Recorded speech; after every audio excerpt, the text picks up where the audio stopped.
Gold trusted gold buyers తాకట్టులో ఉన్న మీ బంగారాన్ని విడిపించి ఈ రోజు ఉన్న మార్కెట్ ధరకే కొనబడును. Contact number 99. నమస్తే, వెల్కమ్ టు మహా డిబేట్. నేను భువన. తెలంగాణ రాజకీయాల్లో ఇప్పుడు బీసీ రిజర్వేషన్లు అనేది అంశంగా మారింది. ఎందుకంటే 42% రిజర్వేషన్లు కల్పిస్తాము అని చెప్పి తెలంగాణ ప్రభుత్వం నిర్ణయం తీసుకున్న నేపథ్యంలో ఇప్పుడు ఇది హాట్ టాపిక్గా మారింది. మరి అసలు ఈ నిర్ణయం అనేది Rahul agenda, CM Revanth Reddy commitment అయితే దీనికి సంబంధించి కవిత సంబరాలు చేసుకున్నారు. గురువారం రోజు ఎప్పుడైతే క్యాబినెట్లో చర్చించి నిర్ణయం తీసుకున్నారో ఆ నిర్ణయం తీసుకున్న తర్వాత కవిత సంబరాలు చేసుకుంటున్నారు. అసలు ఎవరు తీసుకొచ్చింది, ఎవరు మాట్లాడారు, కానీ కవిత సంబరాలు చేసుకోవడం ఏంటి అని చెప్పి కాంగ్రెస్ నేతలు కూడా అంటూ ఉన్నారు. అయితే ఈ బీసీ రిజర్వేషన్లు 42% రిజర్వేషన్లు అనేది కేవలం స్థానిక సంస్థల్లో విజయం సాధించడం కోసమేనా, లేకపోతే విద్య ఉద్యోగ అవకాశాల్లో కూడా కనిపిస్తారా? మరి కాంగ్రెస్ స్టాండ్ ఏంటి, ఎలాంటి నిర్ణయం తీసుకుపోతున్నారు? బీఆర్ఎస్ మరి స్థానిక సంస్థల రిజర్వేషన్స్కి సంబంధించి 42% బీసీ రిజర్వేషన్లు కల్పించే అవకాశం ఉంటుందా? ఏ పార్టీ వ్యూహాలు ఏంటి అనే విషయాల గురించి ఇవాళ ఈ డిబేట్లో చర్చించుకుందాం. డిబేట్లో పాల్గొనడానికి మనతో పాటు జాయిన్ అవుతున్నారు డాక్టర్ లింగం యాదవ్ గారు, కాంగ్రెస్ అధికార ప్రతినిధి, అలాగే కర్ణి అరవింద్, బీఆర్ఎస్ నాయకులు, అలాగే తాడిశెట్టి పశుపతి గారు, ప్రముఖ రాజకీయ సామాజిక విశ్లేషకులు. అందరికీ నమస్తే అండి. Good morning. పశుపతి గారు గుడ్ మార్నింగ్ సార్. నమస్తే. గుడ్ మార్నింగ్ సార్, కాంగ్రెస్ ప్రభుత్వం చెప్పినటువంటి ఈ బీసీ రిజర్వేషన్లకు సంబంధించి 42% ఇస్తాము అని చెప్పి అయితే చెప్పడం జరిగింది. అది అసలు ఎంతవరకు సాధ్యమవుతుందంటారు? అందరికీ ప్యానెల్ ఉన్నటువంటి మిత్రులు, మహాన్యూస్ వీక్షకులందరికీ శుభోదయం. ప్రధానంగా ఇవాళ వివిధ రాజకీయ పార్టీలు, ప్రధానంగా అందులో కాంగ్రెస్ పార్టీ 42% స్థానిక సంస్థల్లో రిజర్వేషన్లు అనేది ఒక హెడ్ లైన్ క్యాప్షన్. నేనేమంటున్నానండి, స్థానిక సంస్థల్లోనే రిజర్వేషన్లు అనేది బహుజనవాదం, సామాజిక వెసులుబాటు, సామాజిక వెనుకబాటు, అస్పృశ్యత అనే ఏవైతే ఉన్నాయో వాటిని 70 సంవత్సరాల సుదీర్ఘమైన స్వతంత్ర భారతదేశంలో ఇన్ని సంవత్సరాల తర్వాత ఇస్తూ మేము ఆ సామాజిక వర్గాలకు, బహుజనులకు దామాషా ప్రకారం ఉన్నటువంటి ప్రజానికానికి 70 సంవత్సరాల తర్వాత ఇచ్చేయాలి, మేము పెద్దగా ఏదో చేస్తున్నామని చెప్తున్నారు. అది కాదు. 42% స్థానిక సంస్థలనే రిజర్వేషన్లు ఎందుకు ఇవ్వాలని నేను ప్రశ్నిస్తున్నాను. అంటే స్థానిక సంస్థల్లో, స్థానిక local body elections sarpanch, MPTC, ZPTC ఏవైతే ఉన్నాయో, ఈ సర్పంచ్, జడ్పీటీసీ, ఎంపీటీసీలతోని శాసనాలు చేసేది ఏముంటుంది? రాజ్యాధికారం ఏమొస్తుంది? ఒక బహుజనవాదానికి, బహుజనులకు మేలు చేకూర్చేటువంటి ఏదైనా సంఘటితమైనటువంటి నిర్ణయం తీసుకునే అధికారం సర్పంచ్లకు ఉంటుందా? ఒక బహుజనుల కోసం ఏదైనా ఒక రాజ్యాంగంలో, ఒక కాన్స్టిట్యూషన్ లో, శాసనసభలో అమెండ్మెంట్ చేయాలంటే ఇది సాధ్యం అవుతుందా? అంటే కేవలం స్థానిక సంస్థలను పెట్టేసి ఆ బహుజనవాదాన్ని, ఆ బహుజనులకు మేమేదో చేసినామని చెప్పుకోవడం తప్ప పెద్దగా ఒరిగేది ఏమి ఉండదు అంటున్నాను. ఇప్పుడు అదే విధంగా శాసనసభలో 42% ఇవ్వమనండి, ముఖ్యమంత్రుల్లో శాతంలో 42% ఏమనండి, మంత్రులకు అలొకేషన్ లో 42% ఏమనండి. కేవలం శాసనసభ కాకుండా, మంత్రివర్గ కూర్పులో కాకుండా, ముఖ్యమంత్రుల్లో పెనట్రేషన్ కాకుండా కేవలం సర్పంచ్, ఎంపీటీసీ, జడ్పీటీసీలకి ఇవ్వడం వల్ల ఆ సామాజిక వర్గాల ఔన్నత్యానికి, ఆ సామాజిక వర్గాల గుర్తింపుకు, ఆ సామాజిక వర్గాల బాగోగుల కోసం శాసనాలు చేసే అధికారం లేనటువంటి లోకల్ బాడీ ఎలక్షన్స్ లో తీసుకోవడం వల్ల పెద్దగా మార్పు ఉండదని నేను అనుకుంటున్నాను. అదేవిధంగా కాకపోతే ఆ బహుజనులకు ఏదైతే కొంతవరకు ఫీలింగ్ ఏముంటుందంటే, కొన్ని ప్రోటోకాల్స్ ప్రకారం ఏముంటుందంటే, ఒక ముఖ్యమంత్రి ఒక గ్రామానికి వెళ్ళినా, ఒక ముఖ్యమంత్రి మండలానికి వెళ్ళినా, అక్కడ ఉన్నటువంటి ప్రోటోకాల్స్ ప్రకారం అక్కడ ఉన్నటువంటి గ్రామ సర్పంచ్ కానీ, లేకపోతే అక్కడ ఉన్నటువంటి ఎంపీపీని కానీ ఆ వేదిక పైన కూర్చోబెట్టే అవకాశం ఆ ప్రజాప్రతినిధి చట్టంలో ఉంటుంది. అయితే ఒక ముఖ్యమంత్రి సీట్ పక్కన నేను కూడా కూర్చున్నాను, లేకపోతే ఒక మంత్రి మా దగ్గరికి వస్తే ఆ వేదిక పైన నేను కూడా పంచుకున్నాను అనేటువంటిదే తప్ప అంతకన్నా పెద్దగా ఒరిగేది ఏమి ఉండదు. కొంతవరకు ఇప్పుడు అంటే రాజకీయ గుర్తింపు అనేది ఈ బలం మీరు కానీ, నేను కానీ అంటే యాజ్ అన్ ఇండివిజువల్ గా మనం ఏం చేయలేదు. అంటే మనకు చాలా మంచి ఆలోచన ఉన్నా కూడా ఒక దళితులకే కావచ్చు, బహుజనులకే కావచ్చు, అంటే అగ్రకుల కొత్తగా సామాజిక రాజకీయాల్లోకి వర్గాలకు రావాలి అనుకున్న వాళ్ళు సర్పంచ్ పదవులు ఇలాగే జడ్పీటీసీ గానీ ఎంపీటీసీ పదవులు ఆశించి నెమ్మదిగా ఎదుగుతూ ఉంటారు కదా, వాళ్ళకి ఏమన్నా ఉపయోగపడుతుందేమో. I'm coming that only. అయితే కొంత వెసులుబాటు అనేది ఉంటుంది. స్థానిక సంస్థల్లో ఎలా ఉంటుందంటే అక్కడ ఉన్నటువంటి ఆల్రెడీ వాళ్ళకు ఇవాళ రిజర్వేషన్స్ ఇవ్వడం వల్ల వాళ్ళు ఇప్పటికిప్పుడు వచ్చేసి కొత్త రాజకీయాలకు రాడు. ఎందుకంటే రాజకీయాలు ఆల్రెడీ మీరు, నేను, మన అరవింద్ గారు, ఇంకో సోదరుడు ఎవరైతే ఆల్రెడీ వాళ్ళు పైప్ లైన్ ఉంటారో, వాళ్ళు ఎవరైతే ప్లానింగ్ చేసుకుంటారో, వాళ్ళు ఎవరైతే ప్లాట్ఫామ్ వేసుకున్నారో వాళ్ళే అధికారంలోకి వస్తారు, వాళ్ళే సర్పంచ్ పోటీ చేస్తారు, వాళ్ళే ఎంపీటీసీ పోటీ చేస్తారు. అంతేగాని ఇవాళ రిజర్వేషన్స్ ఇవ్వడం వల్ల కొత్తగా రాజకీయ ప్రవేశం ఆరంగేట్రం చేసి వచ్చేటువంటి వాళ్ళు ఎవరు ఉండరు. అయితే ఇవాళ గ్రామీణ ప్రాంతాలలో సాధారణంగా ఒక విద్యావంతులు కావచ్చు, లేకపోతే సామాజిక పరమైనటువంటి కావచ్చు, లేకపోతే స్థానిక లోకల్ బాడీలో ఉన్నటువంటి వెసులుబాట్లలో వాళ్ళు స్థానంగా ప్రధానంగా పార్టీల పాత్ర ఎక్కువ ఉంటదండి. ప్రధానంగా ఆ వ్యక్తిగత హిస్టరీ చూస్తారు, ఆయన ఎంతవరకు ఆ గ్రామానికి మంచి చేయగలుగుతాడు అనేదే కీలకమైనటువంటి భూమిక పోషిస్తారు. నేనేమంటున్నానంటే ఈ అన్ని పార్టీలు, బీఆర్ఎస్ కావచ్చు, బీజేపీ కావచ్చు, కాంగ్రెస్ కావచ్చు, ఎవరైనా మీరు 42% స్థానిక సంస్థలే అని ఎందుకు అంటున్నారు? ఎందుకు శాసనసభ కాదు, ఎందుకు పార్లమెంట్ కాదు అని నేను అంటున్నాను. వాళ్ళని నేను ఒక ఓసీ సామాజిక వర్గానికి చెందినటువంటి వ్యక్తిని కూడా వాళ్ళని ప్రశ్నిస్తున్నాను అన్ని పార్టీలు. మరి ఇదే చేస్తున్నామని అంటున్నారు కదా, ఇదే చేసేదేదో మరి మీరు అసెంబ్లీలో ఎందుకు చేయరు? అసెంబ్లీ శాసనసభ ఎన్నికలు ఇవ్వాలి, ఎమ్మెల్సీలలో ఇవ్వరు. అది ఎందుకు ఇవ్వరు? వీళ్ళు ఎంతసేపు ఓటు బ్యాంక్ రాజకీయాలే తప్ప ఆ సామాజిక వర్గాలను అత్యున్నతమైనటువంటి స్థాయికి ఎదగాలను, లేకపోతే వాళ్ళు రాజకీయంగా అభివృద్ధి చెందాలను, ఆ శాసనలో వీళ్ళు పెనుమార్పులు చేసే అధికారం వాళ్ళకు ఇవ్వరు. కాబట్టి ఎంతసేపు కీ వీళ్ళ దగ్గర ఉండాలి. ఏంటంటే కీ వీళ్ళ దగ్గర ఉండాలి, జస్ట్ షో మాత్రం జరగాలి. ఎందుకంటే అదే విధంగా ఇప్పుడు ఇది ఏదైతే లోకల్ బాడీ 42% ఉంది, సరే ఒక అడుగు ఆరంభంతోనే అన్నట్టుగా కొంత అప్రిషియేట్ చేద్దాం. కానీ వీళ్ళు చెప్పుకుంటున్నంత పెనుమార్పులు అయితే జరగదనే నాకు కోరిక. అదేవిధంగా ఇప్పుడు ఎస్సీ ఎస్టీలు తీసుకోండి. ఎస్సీ ఎస్టీలకి ఏంటి, ఒక నియోజకవర్గంలో కానీ, ఒక గ్రామంలో కానీ, ఒక జిల్లా కానీ, అది ఎస్సీ ఎస్టీ కాన్స్టిట్యూషనల్ అమెండ్మెంట్ చేసినప్పుడు అక్కడ ఒక జిల్లా, ఉదాహరణకు ఏటూరు నగరమో, లేకపోతే ఇంకో మహబూబ్ నగరో, లేకపోతే అచ్చంపేట లాంటి ఏజెన్సీ ప్రాంతాలు ఉన్నాయి అనుకోండి. ఆ ప్రాంతాలలో ఏంటి, ఎస్సీకి డిసైడ్ చేశారు ఒక కాంగ్రెస్ పార్టీ అని, బై డిఫాల్ట్ కాంగ్రెస్ పార్టీ కానివ్వండి, బీజేపీ కానివ్వండి, బీఆర్ఎస్ కానివ్వండి, ఇంకా కమ్యూనిస్టులు కానివ్వండి, ఎవరే నియోజకవర్గంలో ఆ రిజర్వేషన్ క్యాండిడేట్ ని తప్పకుండా పోటీకి దింపాల్సిన ఆవశ్యకత ఉంటుంది. అయితే కాన్స్టిట్యూషనల్ అమెండ్మెంట్ వేరు, వీళ్ళ పార్టీలో మేము 42% ఇస్తాం, 42% వీళ్ళకి ఇష్టం అని అనడం వేరు. ఇది చాలా డిఫరెన్స్ ఉంది. కాన్స్టిట్యూషనల్ అమెండ్మెంట్ జరిగినప్పుడు వీళ్ళ కాంగ్రెస్ పార్టీ 42% ఇస్తుందని చెప్పడానికి లేదు. కాంగ్రెస్ పార్టీ ఉదాహరణకు ఒక పశుపతి గారు, చెప్పండి, 2018 పంచాయతీరాజ్ చట్ట సవరణకు సంబంధించి మార్పులు చేర్పులు అంటే 285A సెక్షన్ కింద మార్పులు తీసుకువచ్చి, అంటే భవిష్యత్తులో దీనికి సంబంధించి ఎలాంటి న్యాయ సమస్యలు రాకుండా చట్టంలో మార్పులు తీసుకొస్తాము అని చెప్పని అంటున్నారు. అసలు అది సాధ్యమవుతుందంటారా? ఒకటి మేడం, ఇవాళ ఈ భారతదేశంలో, స్వతంత్ర భారతదేశంలో 77 సంవత్సరాల సుదీర్ఘమైనటువంటి చరిత్ర ఉన్నటువంటి కాన్స్టిట్యూషనల్ అమెండ్మెంట్ వివిధ సామాజిక వర్గాల కోర్పు కావచ్చు, లేకపోతే ప్రాంతాల విభజన కావచ్చు, లేకపోతే అలాంటి ఎన్నో విషయాలలో రాజ్యాంగ సవరణ జరిగింది. సవరణ చేయాలి అని అనుకున్నప్పుడు తప్పకుండా చేసే అవకాశం ఉంటుంది. కానీ చేసేది ఎవరనేది పెద్ద ప్రశ్న. అంటే ఇంతకుముందు సోదరుడు అన్నాడు ఏమని, ఇవాళ బీజేపీ ప్రభుత్వం, దయచేసి సోదరులు, మిత్రులు, వీక్షకులు అందరూ ఆలోచించాలి. నేను ఏ పార్టీకి సంబంధించినటువంటి వ్యక్తిని కాదు, నేను కేవలం రాజకీయ విశ్లేషకునే.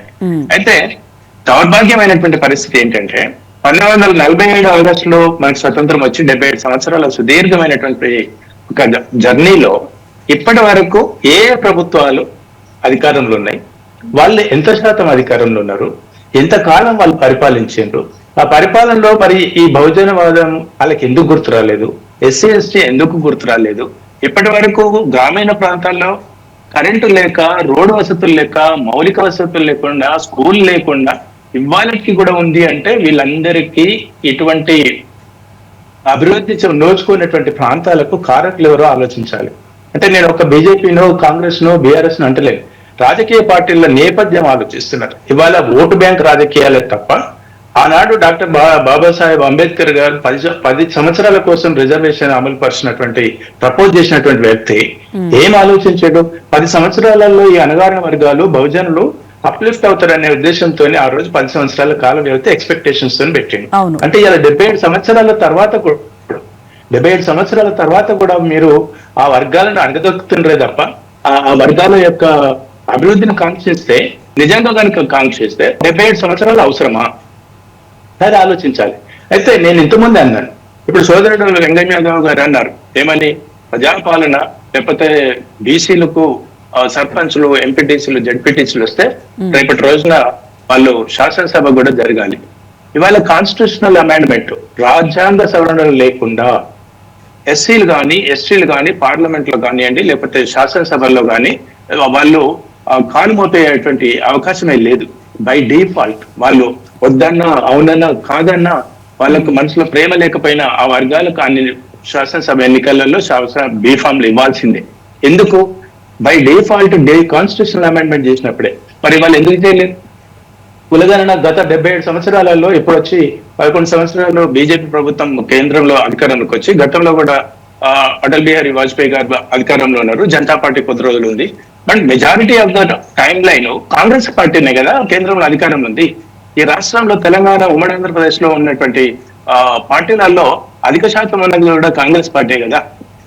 ఎందుకు చేయలేదు అంటే ఇవాళ కేవలం బహుజనులు వాళ్ళు విద్యావంతులైనారు కాబట్టి, బహుజనులు కూడా చదువుకుంటున్నారు కాబట్టి, బహుజనులకు కూడా రాజ్యాంగం మీద ఒక అవగాహన వచ్చింది కాబట్టి, మేమెంతో మాకంటే అనేటువంటి ఎప్పుడైతే క్యాప్షన్ ఉందో అది ఓటు బ్యాంక్ రాజకీయాలతోనే ఇవాళ అందరు దిగొస్తున్నారు తప్ప ఇవాళ వాళ్ళ మీద నిజంగా ప్రేమ ఉండే ఎవరికి ఏం లేదు. నిజంగా ప్రేమే ఉంటే ఇవాళ రాహుల్ గాంధీ గారు ఉన్నారు. ఉదాహరణకు రాహుల్ గాంధీ గారు ఏమన్నారు, నేను ఈ దేశంలో బహుజనులకు మేము ఇవ్వాలనుకుంటున్నాం. పక్కకు రేవంత్ రెడ్డి గారిని పెట్టుకుంటాం, ఉత్తమ్ కుమార్ రెడ్డి గారు ఉంటారు, కోమటిరెడ్డి వెంకటరెడ్డి ఉంటారు, లేకపోతే శ్రీధర్ బాబు గారు ఉంటారు, ఇంకో ఓసీ సామాజిక వర్గం, నీ కూర్పు మంత్రివర్గం కూర్పు మొత్తం నీకు ఓసీలను పెట్టుకొని బీసీల గురించి మాట్లాడితే బీసీలు తెలియదనుకోవాలనుకుంటారా? ఆలోచిస్తలేరా?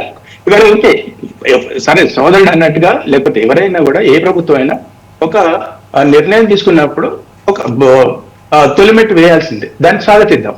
కానీ ఇవాళ రేపు మంత్రి పదవులు కూడా 2-3 ఖాళీ ఉన్నాయి ప్రస్తుతం తెలంగాణ రాష్ట్రంలో.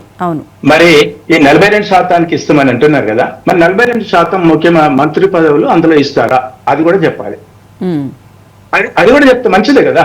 అంటే వాళ్ళకు కూడా సంతృప్తి ఉంటుంది. నిజంగా ఈ ప్రభుత్వం, ఈ రాహుల్ గాంధీ లేకపోతే కాంగ్రెస్ ప్రభుత్వం, రేవంత్ రెడ్డి గారు, ఇంకోరో వైస్ వర్స సోనియా గాంధీ గారు, వైస్ వర్స వీళ్ళు కూడా అరే మాకు కేవలం స్థానిక సంస్థలే కాదు, మాకు మంత్రి పదవులు కూడా ఇచ్చారు, మా క్యాబినెట్ లో సగం మంది ఉన్నాము అని వాళ్ళు కూడా సంతోషిస్తారు.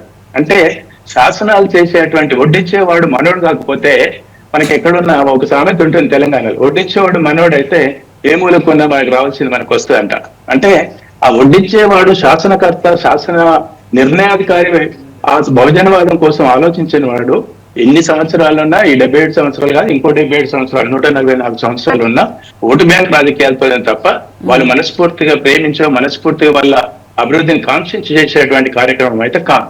అంటే సార్ ఇప్పుడు చూస్తుంటే అయితే స్థానిక సంస్థల్లో కనుక ఎక్కువ సీట్లు సాధించడం కోసమే రేవంత్ సర్కార్ ఇలాంటి నిర్ణయం తీసుకుంటుంది అని చెప్పి అనుకోవచ్చు అంటారా? ఆబ్వియస్లీ నేను ఏమంటున్నా, ఓటు రాజకీయాలు అది ఎవరు చేసినా ఓటు రాజకీయాలు వాళ్ళు మనస్ఫూర్తిగా వాళ్ళ మీద ప్రేముడి చేస్తున్నది కాదు. అదే విధంగా సోదరుడు అన్నాడు ఈడబ్ల్యూఎస్ రిజర్వేషన్స్ గురించి. ఈ ఈడబ్ల్యూఎస్ రిజర్వేషన్స్ గురించి ఇవాళ 2019లో కేంద్రంలో భారతీయ జనతా పార్టీ అధికారంలోకి వచ్చిన తర్వాత 14లో ఎన్నో గణాంకాల ఆధారంగా, అంటే లాస్ట్ 1 డెకేడ్ లో శాస్త్రీయమైనటువంటి గణాంకాలు ఆత్మహత్యల వల్ల లిస్ట్ ఆఫ్ ఎవరైతే సూసైడ్ ఉన్నారో లేకపోతే అప్లిఫ్ట్ కాని వాళ్ళు ఉన్నారో, డిసపియర్ అయినరో, అంటే అటువంటి వాళ్ళందరినీ శాస్త్రీయంగా వాళ్ళకు ఉన్నటువంటి గణాంకాల ద్వారా ఒక 5 సంవత్సరాలలో దేశవ్యాప్తంగా 18,500 పైచిలకు విద్యార్థులు నిరుద్యోగులు ఆత్మహత్యలు చేసుకున్నటువంటి స్టాటిస్టికల్ డేటా ఇచ్చారు. సోదరుడు అన్నాడు ఈడబ్ల్యూఎస్ రిజర్వేషన్ ఎవరు అడిగారండి అని.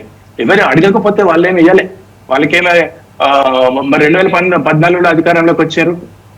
గతంలో కూడా అటల్ బిహారీ వాజ్పేయి గారు బీజేపీ పార్టీ ఉన్నారు, మరి వాళ్ళు అప్పుడేమి ఇయ్యలేదే.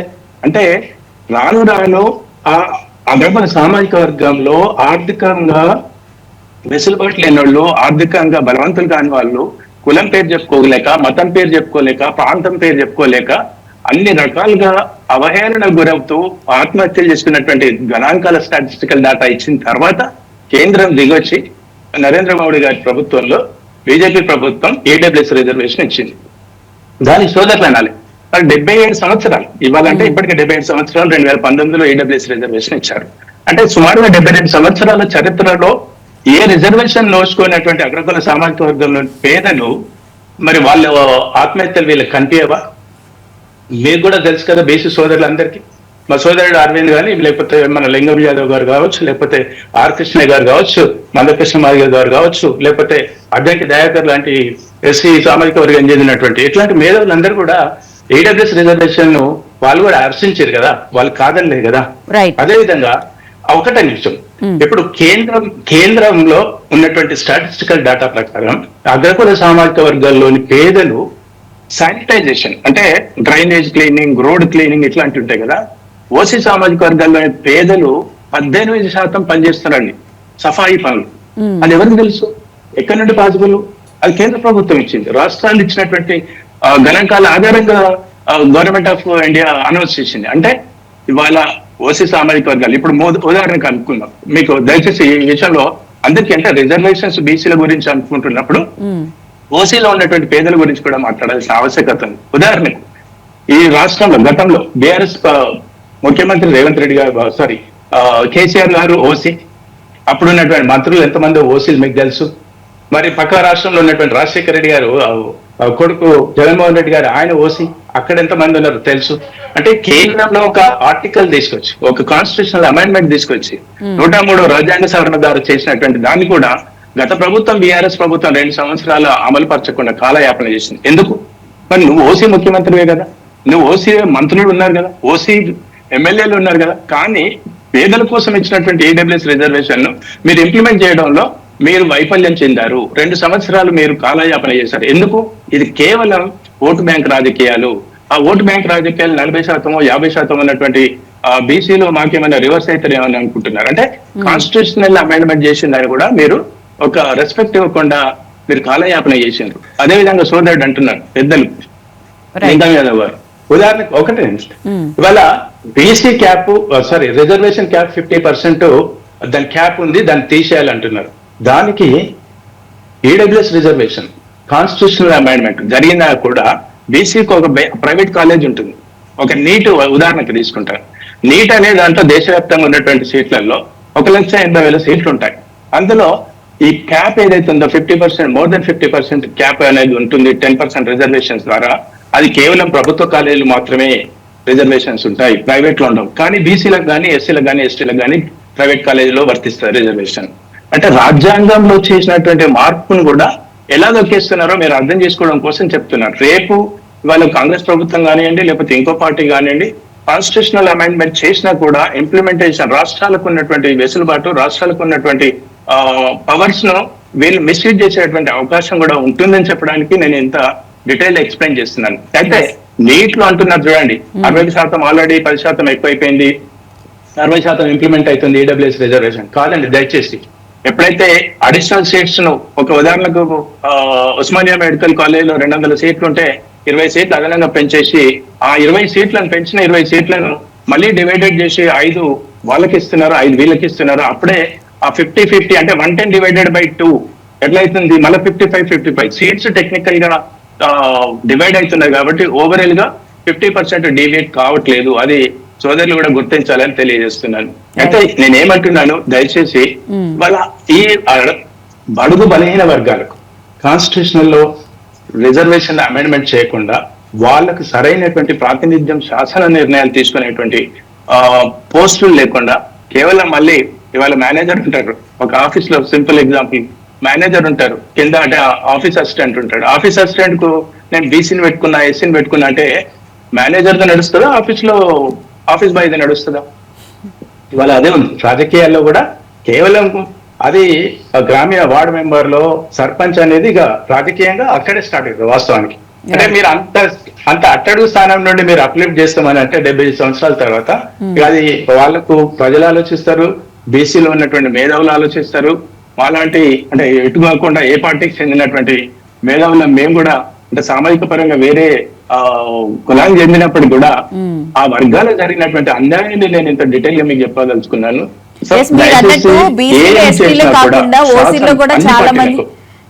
అన్ని పార్టీలకు, బీజేపీకి, బీఆర్ఎస్ కి, కాంగ్రెస్ కి నేను ఏం చెప్పదలుచుకున్నా అంటే కాంగ్రెస్ పార్టీ పిసిసి ప్రెసిడెంట్స్ ఇస్తారు, పొన్నేల లక్ష్మి గారు, డి శ్రీనివాస్ గారు, కేశవరావు గారు, హనుమంతరావు గారు. కానీ మంత్రులు ఇవ్వరు, ముఖ్యమంత్రి పదవి ఇవ్వరు.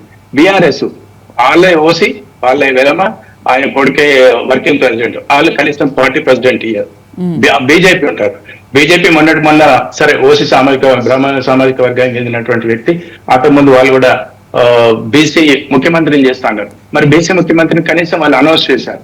మరి వీళ్ళు కూడా సోదరులు కూడా ఆలోచించాలి. అంటే అన్ని పార్టీలో ఉన్నటువంటి సామాజిక వర్గాల్లో ఉన్నటువంటి నాయకులు కూడా ఆలోచించాలి. మరి ఏదో ఒక పార్టీ మనం ముందుకు వచ్చేసి బీసీని ముఖ్యమంత్రిని చేసినప్పుడు వీళ్ళందరూ ముక్కుమడిగా పోయి ఆ పార్టీ అనట్లేదు. లేకపోతే మీరు అందరు కలిసి ఒక చిత్తశుద్ధి ఉంటే బీసీలు అందరు కలిసి వాళ్ళ జనాభా ప్రాతిపదికన వాళ్ళకి అవకాశం కూడా ఉంది కాబట్టి వాళ్ళు ఒక కొత్త పార్టీ పెట్టుకోవచ్చు. గతంలో దేవేంద్ర గౌడ్ గారు ఉన్నారు, ఆయన మీరేమో స్వాగతించలేదే. Right sir. లింగం గారు, మీరేమో ప్రధానమంత్రి అపాయింట్మెంట్ ఇప్పించట్లేదు అని చెప్పి కేంద్ర మంత్రులు అని చెప్పని అంటూ ఉన్నారు. వీళ్ళు వచ్చేసి బీఆర్ఎస్ కానీ బీజేపీ వాళ్ళు కానీ అసలు బీసీ రిజర్వేషన్ కి సంబంధించి రేవంత్ రెడ్డి గారికి అసలు చిత్తశుద్ధి లేదని చెప్పి ఆరోపిస్తున్నారు. ఏంటి, ఎందుకు ఈ క్లారిటీ మిస్ అవుతుంది అసలు? క్లారిటీ ఎవరికి మిస్ అయిందండి? బీజేపీ బీఆర్ఎస్ నాయకులకు ఎట్లా రిజర్వేషన్ ఇస్తారు, బీసీలకు రిజర్వేషన్ ఇవ్వద్దు అనేది వాళ్ళ ఉద్దేశం. ఆ క్లారిటీ అందుకే ఇవాళ మీకు చాలా స్పష్టంగా కనబడుతుంది. ఇదే కవిత గారు, కేసీఆర్ డాటరు కవిత గారేమో ఈ ప్రజా ప్రభుత్వం గౌరవ ముఖ్యమంత్రి రేవంత్ రెడ్డి గారి ఆధ్వర్యంలో బీసీలకు రిజర్వేషన్ ఇవ్వడం కోసం ఆర్డినెన్స్ జారీ చేస్తేనేమో ఆమె సంబరాలు చేస్తుంది. మరి అదే బీఆర్ఎస్ నాయకులేమో వాళ్ళది ఇంకొక డిసిషన్. అంటే ఈ హిపోక్రసీ ఏందండి? వాళ్ళకి క్లియర్ కనబడుతుంది కదా. ఇవాళ మా ముఖ్యమంత్రికి ప్రజా ప్రభుత్వానికి చిత్తశుద్ధి ఉంది కాబట్టినే డెడికేషన్ కమిషన్ వేసి శాస్త్రీయబద్ధంగా కులగణన చేసి ఇవాళ రిజర్వేషన్ ఇవ్వడానికి ఈ ప్రజా ప్రభుత్వం సిద్ధమైంది. ఆ బిల్లును పంపించాం, ఆ బిల్లును రాష్ట్రపతి దగ్గర ఇవాళ పెండింగ్ లో ఉంది. ఇవాళ మనకున్నటువంటి ఆప్షన్ ద్వారా గవర్నర్ ద్వారా ఆర్డర్స్ ఇవాళ ఆర్డినెన్స్ జారీ చేస్తాం. ఇదేం కొత్త కాదండి. ఇండియన్ కాన్స్టిట్యూషన్ ప్రకారం గవర్నర్లు, రాష్ట్రపతులు ఆర్డినెన్స్ జారీ చేస్తారు. చట్టసభలు ఇవాళ సమావేశంలో లేనప్పుడు ఇది కొత్త ప్రొసీజర్ ఏం కాదండి, ఇది జరిగే ప్రొసీజరే. ఇంకొకటి పెద్దలు మాట్లాడుతున్నారు ఇప్పటికే, పశుపతి గారు వాళ్ళు మాట్లాడుతున్నారు. నేను ఒకటే ప్రశ్నిస్తున్నాండి, ఈడబ్ల్యూఎస్ రిజర్వేషన్ ఇచ్చినప్పుడు ఇంకోటి వారు మరొకసారి మీ ద్వారా కూడా గుర్తు తీసుకోవాలి, ఎక్కడ కూడా సెన్సెస్ జరగలేదండి.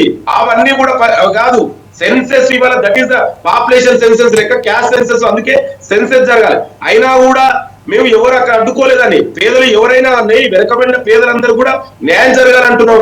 మేమేమంటున్నాం, జనాభా తమాషా ప్రకారం అంటున్నాం. ఇవాళ ఈడబ్ల్యూఎస్ రిజర్వేషన్ పార్లమెంట్ లో బిల్లు చేసినటువంటి బీజేపీ నాయకులు మరి బీసీల రిజర్వేషన్ వచ్చే వరకు ఎందుకు చేయట్లేదు అంటున్నా. నేను దాన్ని ప్రశ్నిస్తున్నా. 42% బిల్లుని ఇవాళ పార్లమెంట్ లో చట్టం చేసి దేశవ్యాప్తంగా కూడా ఇంప్లిమెంట్ చేయొచ్చు కదా. ఒక తెలంగాణ రాష్ట్రంలో బీసీలు లేరు కదా, మిగతా రాష్ట్రాలలో కూడా బీసీలు ఉన్నారు కదా. ఇంకొకటి ఉమెన్ రిజర్వేషన్ ఇచ్చారు. మరి ఉమెన్ రిజర్వేషన్ ఇచ్చినప్పుడు బీసీ ఉమెన్ లేరా అంటే అందులో? మరి బీసీ ఉమెన్ కి ఎందుకు రిజర్వేషన్ ఇవ్వలేదు వీళ్ళు? అంటే బీసీ ఉమెన్ వాళ్ళకి కనబడట్లేరా బీజేపీ నాయకులకు, ఈ నరేంద్ర మోడీకి? నేను దాన్ని ప్రశ్నిస్తున్నా. ఇవాళ జనాభా తమాషా ప్రకారం మా నాయకుడు రాహుల్ గాంధీ గారు ఒక నిర్ణయం తీసుకున్నాడు. ఇవాళ సామాజిక న్యాయం అన్ని ఎవరి జనాభా ఎంతుంటే అంత, ఏ వర్గాలైనా, అగ్రవర్ణాలైనా, ఎస్సీ బీసీ అందరికీ కూడా న్యాయం జరగాలనేది ఇవాళ ఈ కాంగ్రెస్ పార్టీ సిద్ధాంతం. దానికి అనుగుణంగానే ఈ ప్రభుత్వం ముందుకెళ్తుంది. ఇవాళ మీరు దీని మీద కోడిగుడ్డు ఈకలు వెళ్ళినట్టు మీరు ఇది ఆగిపోతుంది, మీరెందుకు చేయరు? నేను సూటిగా ప్రశ్నిస్తున్నా. ఇవాళ బీఆర్ఎస్ నాయకుడు జాతీయ అధ్యక్షుడు, వాళ్ళ సామాజిక వర్గమే. తండ్రి ఏమో జాతీయ అధ్యక్షుడు, కొడుకు రాష్ట్ర అధ్యక్షుడు, కూతురు ఇంకొక సంఘానికి అధ్యక్షుడు, అల్లుడేమో అసెంబ్లీలో వస్తాడు. ఈయన ప్రతిపక్ష నాయకుడు. బీసీ బిల్లు పెట్టినప్పుడు కేసీఆర్ అసెంబ్లీకి ఎందుకు రాలేదండి? అంటే బీసీల మీద కేసీఆర్ కున్న చిత్తశుద్ధిని మనం అర్థం చేసుకోవాలి. ఇదే బీఆర్ఎస్ నాయకుడు గతంలో 33% ఉన్న బీసీ రిజర్వేషన్ తగ్గింది. మరి దీనికి కారణం కేసీఆర్ బీఆర్ఎస్ పార్టీ కదా. ముందు క్షమాపణ చెప్పాలి బీఆర్ఎస్ నాయకులు, కేసీఆర్ క్షమాపణ చెప్పాలి బీసీలకు రిజర్వేషన్ తగ్గించినందుకు. వాళ్ళు చేసినటువంటి దుర్మార్గాలన్నింటినీ కూడా ఇవాళ మేము సక్కదిద్దుతూ బీసీలకు న్యాయం జరగాలని ఒక మంచి నిర్ణయం అండి. నేను అంటున్న పెద్దలు కూడా ఎస్, అందరూ అగ్రవర్ణాలు అందరూ కూడా ఎవరు ఆపోజిస్తలేదు. చాలా మంది అగ్రవర్ణాల్లో ఉన్నటువంటి చాలా మంది లైక్ మైండ్ మేధావులందరూ కూడా ఈ బిల్లుకు సపోర్ట్ చేస్తున్నారు. ఈ ప్రజాప్రభుత్వం తీసుకున్నారు ఒక గొప్ప చారిత్రాత్మక నిర్ణయం. దీని ద్వారా రేపు రాబోయే రోజుల్లో కూడా చట్టసభల్లో కూడా డిమాండ్ చేస్తాం. రాబోయే రోజుల్లో చట్టసభలో కూడా రిజర్వేషన్ బీసీలకు ఎస్సీ ఎస్టీకి ఏ విధంగా కాన్స్టిట్యూషన్ సేఫ్ గార్డ్స్ ఉన్నాయో ఆ విధంగా డిమాండ్ చేస్తున్నావు. ఇవాళ ఒక ప్రయత్నం చేసినామండి. ఇంకొకటి బీఆర్ఎస్ నాయకుడు మాట్లాడతాడు, ఆర్డినెన్స్ ఇచ్చిర్రు, ఆ సెన్సెస్ కమిషన్ వేసిరు, అవన్నీ వేయకపోతే జరిగే మిత్రమా, ఇది ఒక ప్రొసీజరు. ఈ ప్రొసీజర్ ప్రకారమే పోవాలి. డెడికేషన్ కమిషన్ వేయకపోతే గతంలో సెన్సెస్ లేవనే చాలా సార్లు హైకోర్టులు సుప్రీంకోర్టులు రిజర్వేషన్ పెంచడాన్ని అడ్డుకున్నాయి. అందుకే ఒక డెడికేషన్ కమిషన్ వేసి శాస్త్రీయబద్ధంగా సెన్సెస్ చేసి ఇవాళ హౌస్ హోల్డ్ సర్వే చాలా పక్కాగా చేసి, అందుకే ఇవాళ మాకు ఆ నమ్మకం ఉంది కోర్టులు కూడా ఈ రిజర్వేషన్ అడ్డుకోలేవండి. ఎందుకంటే మేము చేసినటువంటి లెక్కలు అంతా పక్కాగా ఉన్నాయి. సో అందువల్ల ఇవాళ మాకు ఆ నమ్మకం ఉంది. నేను బీజేపీ చిత్తశుద్ధి నిరూపించుకోవాలి. వాళ్ళు ఏం చేస్తున్నారండి, బీజేపీ మొదటి నుంచి కూడా బీజేపీ బీసీల వ్యతిరేకమైనది ఒక పార్టీ. మీకు అందరికి గుర్తే ఉంటుంది, పెద్దలకు కూడా గుర్తే ఉంటది. మండల కమిషన్ కు వ్యతిరేకంగా పోరాడిన పార్టీ వ్యక్తి నరేంద్ర మోడీ బీజేపీ పార్టీ. వాళ్ళకు బీసీల మీద చిత్తశుద్ధి లేదు. అందుకే 10 ఏళ్ళు ఒక మంత్రిత్వ శాఖ ఏర్పాటు చేయలే కేంద్రంలో, బీసీ మంత్రిత్వ శాఖ. వాళ్ళు మాట్లాడితే ఎట్లండి. అందుకే దయచేసి బీజేపీ బీఆర్ఎస్ రెండు బీసీల వ్యతిరేకమైన పార్టీలు. మీ ద్వారా మరొకసారి కూడా విజ్ఞప్తి చేస్తున్నాండి, దయచేసి బీసీ రిజర్వేషన్లు అడ్డుకోకండి. అడ్డుకుంటే మాత్రం తెలంగాణ ప్రజలే, ప్రత్యేకించి బీసీలే మీకు బీజేపీ బీఆర్ఎస్ నాయకులకు తెలంగాణలో తిరగనియరు, మీకు సరైన బుద్ధి చెప్తారు. ఇప్పటికైనా మీరు మారండి, మీ ఆలోచన విధానాన్ని మార్చుకొని బీసీలకు న్యాయం జరిగే విధానం ఒక మంచి నిర్ణయానికి మీరందరూ కూడా సపోర్ట్ చేయాలని మీ ద్వారా కూడా మరొకసారి విజ్ఞప్తి చేస్తున్నా. మాకు ఆ చిత్తశుద్ధి ఉంది. చిత్తశుద్ధికి ఇవాళ నిరూపించుకున్నందుకే బీసీ ప్రజలు, అణగారిన వర్గాలందరూ కూడా ముఖ్యమంత్రి రేవంత్ రెడ్డి గారికి, ప్రజా ప్రభుత్వానికి ఇవాళ మీరు చూస్తున్నారు తెలంగాణ వ్యాప్తంగా కూడా ఒక పండుగ వాతావరణం నెలకొన్నదండి. ఇవాళ పల్లెలలో పట్టణాల్లో అందరూ కూడా మాకు ఈ రిజర్వేషన్ ద్వారా మేము కూడా సామాజిక ఒక సాధికారం సాధిస్తాం. మాకు కూడా ఇవాళ మేము కూడా ఇవాళ మాకు కూడా రాజకీయ పదవులు రాబోతున్నాయి. రేపు డెఫినెట్ కూడా మీరు అన్నట్టు పెద్దలు చెప్పారు, పార్లమెంట్ లో అసెంబ్లీలో కూడా డెఫినెట్ కూడా అది కూడా కాంగ్రెస్ పార్టీ డిమాండ్ తొందరలోనే అవి కూడా నెరవేరుతాయి. మేము ఒక ప్రయత్నం చేసినందుకు మన అందరం కూడా వెనుకనుకుంటే ఈ ప్రభుత్వం ఇంకా మంచిగా ముందుకెళ్తుందని మరొకసారి మీకు మీ ద్వారా వీరందరికీ విజ్ఞప్తి చేస్తుంది. రైట్ అరవింద్ గారు, ఇప్పుడు మాకు చిత్తశుద్ధి ఉంది, మేము దాన్ని అమలు చేసి తీరుతామని చెప్పి లింగం యాదవ్ గారు చెప్తున్నారు. అయితే నేను ఇందాక మిమ్మల్ని ఒక క్వశ్చన్ అడిగా, కవిత గారి విషయంలో స్టాండ్ ఏంటి అని చెప్పి, దానికి సంబంధించి మీరు క్లారిటీ ఇవ్వలేదు. ఎందుకంటే ఆవిడ బీసీ కాదు, అయినప్పటికీ కూడా బీసీ రిజర్వేషన్ల గురించి పట్టుబట్టి మేము సాధించాము అన్నట్టు ఆవిడ సంబరాలు కూడా చేసుకోవడం చూసాం. మరి బీఆర్ఎస్ పార్టీ దీనికి సంబంధించి ఏం స్పందించలేదు, ఏంటి అసలు? మేడం, ఇవాళ కవితక్క గారు తను ఒక సంస్థని, అంటే తను బీఆర్ఎస్ పార్టీకి సంబంధించినటువంటి ఎమ్మెల్సీ 2006లో తెలంగాణ జాగృతిని ఏర్పాటు చేసి తెలంగాణ బతుకు పైన, తెలంగాణ బతుకమ్మ పైన జాగృతం చేసినటువంటి సంస్థ తన వ్యక్తిగతమైనటువంటి సంస్థ.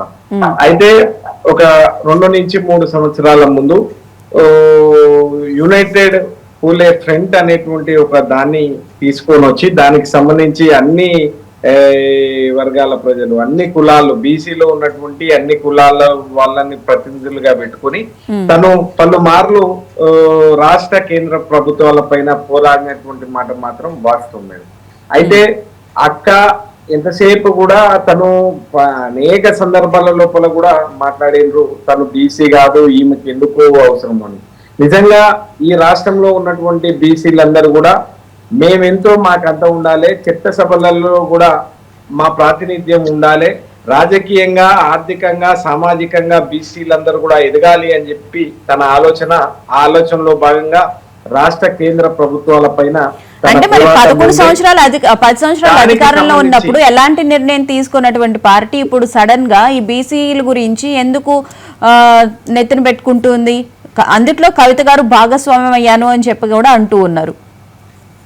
అయితే నేను ఏమంటా ఉన్నాను, దయచేసి ఇవాళ వాళ్ళు చెప్పినటువంటి కామారెడ్డిలో వాళ్ళు చెప్పినటువంటి 42% రిజర్వేషన్ లో భాగంగా అడుగున గందరగోళమైనటువంటి పరిస్థితి ఉంది మేడం. ఇందాక అన్న చెప్పినట్టు ఈ ఆర్డినెన్స్ తీసుకొచ్చిన తర్వాత డెడికేషన్ కమిషన్ వేసినాము అంటే, డెడికేషన్ కమిషన్ ఎప్పుడు వేసిండ్రు అంటే హైకోర్టు మొట్టికాయలు వేసినప్పుడు వీళ్ళు డెడికేషన్ కమిషన్ వేసిండ్రు. అది కూడా తప్పుల తడక కులగణన తప్పుల తడక అనేటువంటి విషయాన్ని మేము పరిజ్ఞానంలోకి తీసుకుపోము అనేటువంటి విషయాన్ని కేంద్ర ప్రభుత్వం కేబినెట్ చెప్పినటువంటి పరిస్థితి.